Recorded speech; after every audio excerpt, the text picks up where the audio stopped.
नमस्कार साथियों, राम राम जी। आप देख बस सुन रहे हैं श्री राम राम जी देवेंद्र सरजना देव यूट्यूब चैनल। दोस्तों, आज मैं आपको बताने जा रहा हूं कि म्यांमार में एक साधु ने कैसे एक ऐसा कट्टरपंथियों से बदला नाम लिया है, जिसे कैसे मात्र उनको नेस्तनाबूद सुनकर किया ही है। तो आइए सुनते म्यांमार हैं। के कट्टरवादी मुसलमान कांपते हैं थर-थर, हालत हो जाती है खराब। दोस्तों, कट्टरवादी सोच से और कट्टरवादी लोगों से ये पूरी दुनिया परेशान है और हर कोई इससे निजात पाना चाहता है।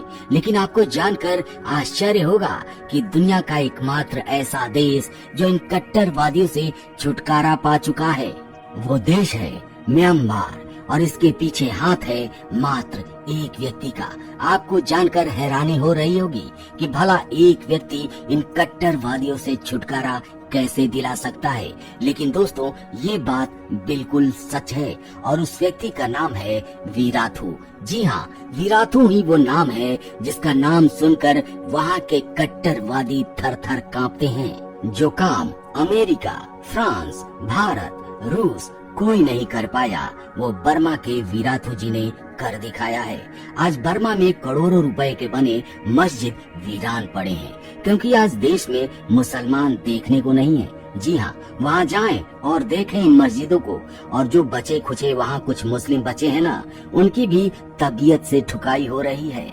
दोस्तों, आज के वीडियो में हम जानेंगे कि ये महान इंसान वीराथू जी कौन है और आखिर इन्होंने ऐसा क्या कर दिया कि वहाँ के कट्टरपंथी त्राहिमाम कर रहे हैं, उनकी हालत खराब हो गई है। अब सवाल ये उठता है कि क्या भारत को भी ऐसे ही एक व्यक्ति वीराथू की जरूरत है? कौन इस संत की तरह भूमिका निभा सकता है हमारे देश भारत में? मित्रों, आसीन वीराथू वो भगवा संत जिसके नाम से कांपते हैं सभी कट्टरपंथी मुसलमान।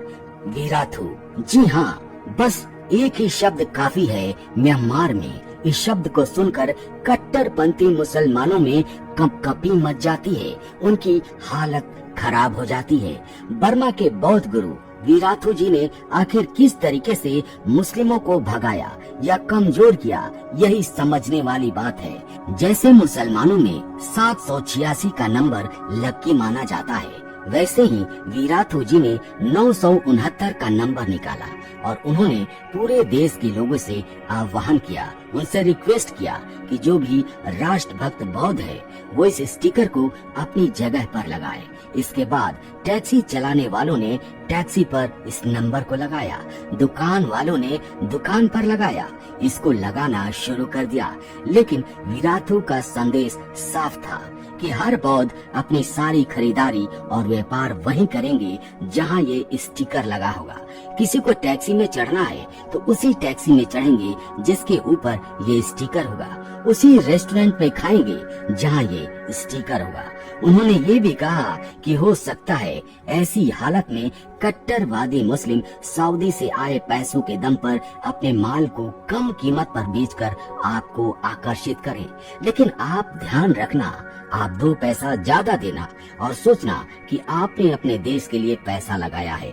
2 पैसे कम में खरीद कर मातृभूमि से गद्दारी मत करना। वो कट्टरवादी लोग आपके पैसे आपको ही मिटाने में लगाते हैं, मूर्खता मत करना।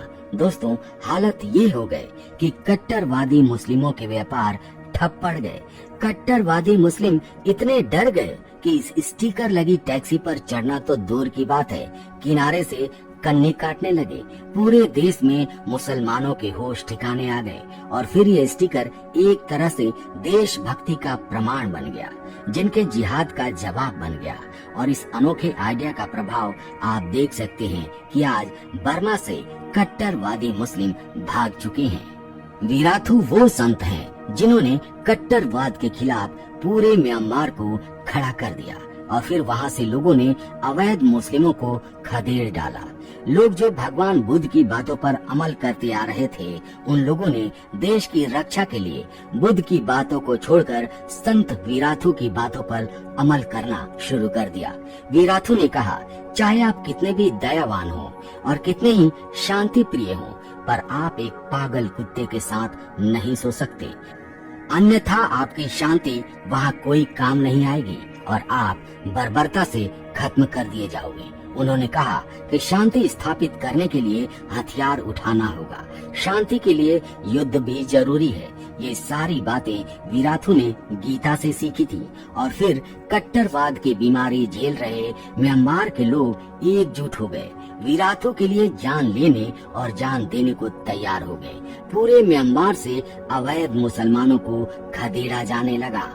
वीराथू के प्रवचन को अगर कोई सुने तो उसे लग सकता है कि शांत स्वरों में मोक्ष प्राप्ति की बात चल रही है। जी हाँ दोस्तों, ये हमारे लिए बड़े गर्व की बात है कि वीराथू जैसे संत भी हमारी भगवत गीता को पढ़ते हैं और वहीं से वो सीख लेते हैं। म्यांमार में हुई हिंसक घटनाओं के बाद अब प्राय पूरी दुनिया में बौद्धों और मुस्लिमों में भारी तानातानी पैदा हो गई है, जिनमें आशीन वीराथू बौद्ध दुनिया के एक नायक बनकर उभरे हैं और जिहादी दुनिया के लिए एक बड़े खलनायक बनकर भी उभरे हैं।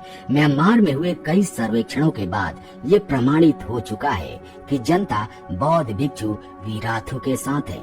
वीराथू का स्वयं ही कहना है कि वो न तो घृणा फैलाने में विश्वास रखते हैं और न ही हिंसा के समर्थक है, लेकिन हम कब तक मौन रहकर सारी हिंसा और अत्याचार को झेलते रह सकते हैं? हमें कदम तो उठाना ही था। इसलिए अब वो पूरे देश में घूम घूम कर भिक्षुओं तथा सामान्य जनों को उपदेश दे रहे हैं कि यदि हम आज कमजोर पड़े तो अपने ही देश में हम शरणार्थी हो जाएंगे। वही सवाल फिर से है दोस्तों कि क्या हमारे देश भारत में ऐसे ही एक संत की जरूरत है?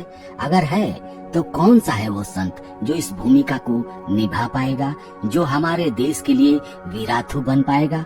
कमेंट करके जरूर बताइएगा।